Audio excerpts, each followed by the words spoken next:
زما د بدن نه به دا روح راښکل کېږي، ستا د بدن نه به راښکل کېږي، موږ له به بل غسل راکوي، زموږ نه به دا کپړې وباسي، موږ به په سپینو څادرو کې راتاویي، په جنازه کې به مخلي، خاورو ته به م کوزوي، په موږ به د خاورو باران شروع کېږي، بیا به ملایک راپاڅوي، تپوس به کوي وایه د الله سره څه تعلق دی، وایه د رسول سره څه تعلق دی، وایه د اسلام سره څه تعلق دی.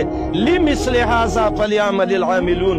ای ورونو دا ورځ را روانه ده، هر سړی مخې ته ودروئ او دې ته سوچ وکړئ. ګوره نن موږ د بل جنازه کوو خو موږ نه خپله جنازه یېره ده، موږ بل له غسل ورکوو خو خپل ځان رانه یېر دی، موږ د بل په قبر خاورې غورځوو خو موږ نه خپل قبر یېر دی. رب څه وایي؟ واتقوا یوما، داسې یو ورځ را روانه ده د هغې د عذاب نه ویرېږئ، ترجعون فیه الی الله، چې ټول به الله ته واپس کېږي.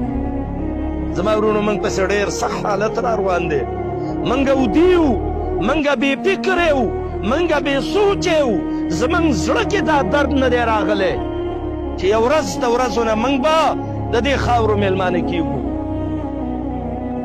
الله دې موږ څه دا فکر پیدا کړي. که موږ څه دا فکر پیدا شو، تاسې یقین وکئ موږ نه په اخترو کې چکر ورتلی شو، نه ګډېدی شو، نه ډمان شو راوستی، او نه اسمانونو ته ډزې شو کولی، او نه به خطیبان او نه د حکومت خلک به تا ته وایي چې ډزې مه کوه.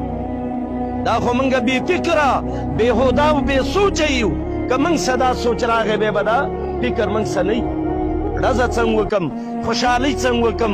لیس العید عید من لبس الجدیده.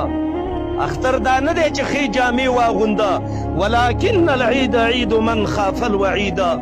اختر هغه دی چې د الله د عذاب نه ویرېږئ.